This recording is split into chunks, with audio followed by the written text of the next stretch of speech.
एक हाथ की चारों उंगलियों में विवाद पैदा हो गया।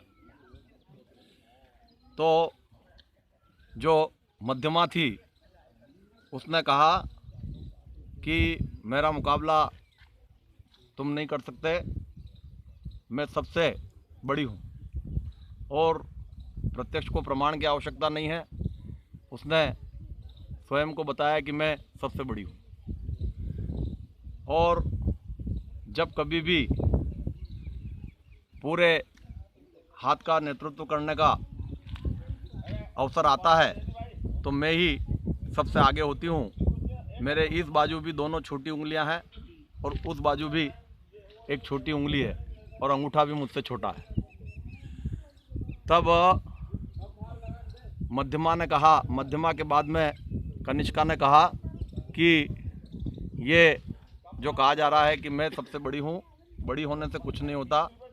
मैं सबसे छोटी होते हुए भी जब कान के अंदर कुछ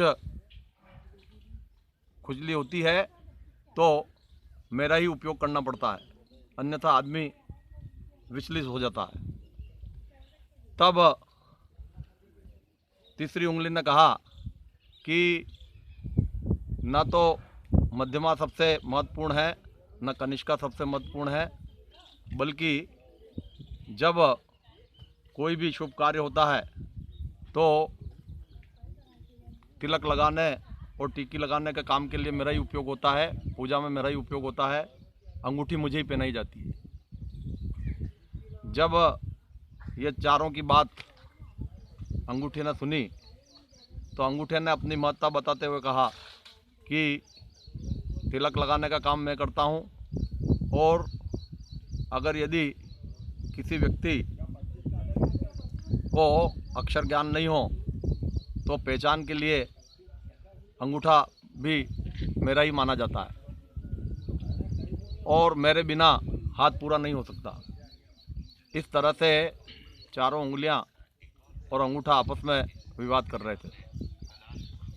तब एक समझदार व्यक्ति ने यह विवाद सुना तो उसने कहा कि चाहे तुम में से प्रत्येक ये कहे कि मैं महत्वपूर्ण हूँ, लेकिन चारों और अंगूठे पांचों के मिले बिना हाथ पूर्ण नहीं होता है।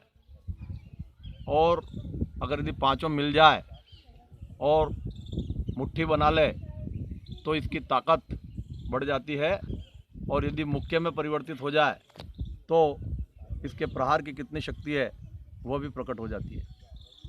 इसलिए किसी को यह नहीं सोचना चाहिए कि मैं ही सबसे महत्वपूर्ण हूँ। सबका मिला जुला जो स्वरूप है उससे ही यह हाथ बनता है। और अगर यदि एक भी उंगली इसमें से कट जाए या टूट जाए या अलग हो जाए तो न केवल हाथ बल्कि पूरा मनुष्य विकलांग कहलाता है। इसलिए किसी के भी महत्व को कम आंकने की आवश्यकता नहीं है। और अगर यदि समन्वय से काम होता है तो फिर यह पूरा हाथ इस शरीर को मदद करता है। जीवन के अंदर चाहे 2 मित्र हों या 4 मित्र हों या कोई समूह हो, संस्था हो, समाज हो, गांव हो या नगर हो, अगर यदि वहाँ सब लोग परस्पर समन्वय से, एकता से रहते हैं और काम करते हैं तो उसकी शक्ति अपने आप में असाधारण होती है। लेकिन अगर यदि विवाद करने लग जाए तो वह शक्ति ही कमजोरी में बदल जाती है। और जब विभिन्न प्रकार के लोग होते हैं, अनेक जाति के, धर्म के, वर्ग के व्यक्ति साथ रहते हैं और अगर यदि वे सभी एकता से रहें तो एकता की जो शक्ति है वह अच्छे परिणाम देती है। और अगर यदि वे आपस में विवाद करने लग जाएं तो फिर वह शक्ति ही दुर्बलता में बदल जाती है। अलग अलग व्यक्तियों में अलग अलग विशेषताएं होती है और अलग अलग क्षमताएं होती है, और उन विशेषताओं और क्षमताओं से परस्पर एक दूसरे को सहयोग मिलता है। और अगर यदि वही व्यक्ति केवल अपनी विशेषता को ही सर्वोपरि मानकर दूसरे को सहयोग न करें, तो एक जिस विशेषताओं को उसके व्यक्तित्व ने अपने में समाया है उसको लेकर तो वह अपनी दक्षता का परिचय दे सकता है, लेकिन शेष विषयों पर वह कमज़ोर साबित होगा। अगर यदि किसी व्यक्ति को जूता ठीक कराना है तो उसको जूता ठीक कराने वाले के पास ही जाना पड़ेगा, और अगर यदि उसी व्यक्ति को कपड़ा सिलवाना है तो उसको कपड़ा सिलने वाले के पास जाना पड़ेगा, और अगर यदि उसको चिकित्सा करवाना है तो उसको डॉक्टर के पास जाना पड़ेगा। और अगर यदि इनमें से कोई ये समझ ले कि मेरा कार्य ही महत्वपूर्ण है, तो जिस कार्य को वो कर रहा है उस कार्य के अतिरिक्त शेष कार्यों के लिए उसको अन्य से सहायता लेना ही पड़ती है। और इसीलिए जो मनुष्य इस धरती पर मौजूद है वह कभी भी अकेला नहीं रह सकता, वह अन्य के सहयोग के बिना अपने जीवन को पूर्णता प्रदान नहीं कर पाता। और इसीलिए परस्पर सहयोग के लिए समूह का और समाज का निर्माण हुआ है। समूह और समाज का निर्माण परस्पर सहयोग के लिए, समन्वय के लिए है, और परस्पर सहयोग और समन्वय के द्वारा ही समाज को पूर्णता प्राप्त होती है। इसलिए किसी भी व्यक्ति को यह सोचकर कि मैं ही महत्वपूर्ण हूँ और सब लोग मुझसे हीन हैं, तो ऐसी भावना उसको न तो स्वयं को कभी भी संतोष प्रदान कर सकती है, न अन्य लोगों को संतोष प्रदान कर सकती है। एक प्रकार से यह अहंकार मनुष्य के पतन का कारण बन जाता है। इसलिए अपनी जो विशेषता है, अपनी जो क्षमता है, अपनी जो योग्यता है, उसको निरंतर परिष्कृत करके परिपूर्णता प्रदान करने के लिए प्रयास अवश्य करना चाहिए, लेकिन कभी भी यह नहीं सोचना चाहिए कि इसी से मैं अपना काम चला लूँगा और मुझे किसी अन्य से सहयोग की आवश्यकता नहीं पड़ेगी। इसलिए जब उस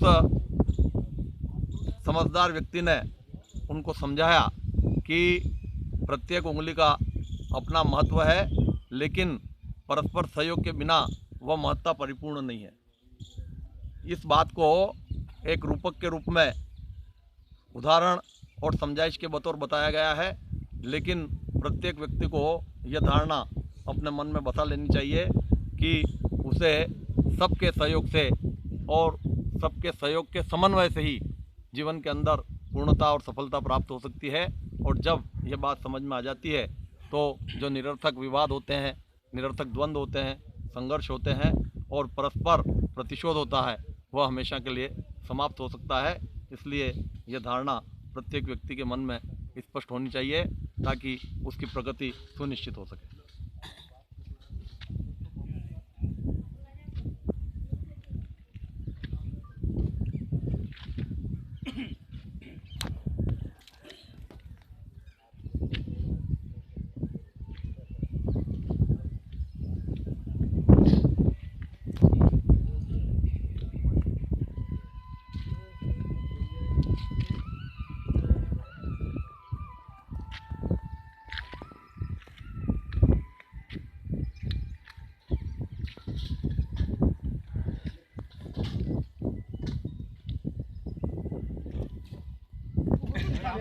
हम तो यही बता रहे थे कि घनश्याम भी जरूरी है ना, पंकज जी भी जरूरी है।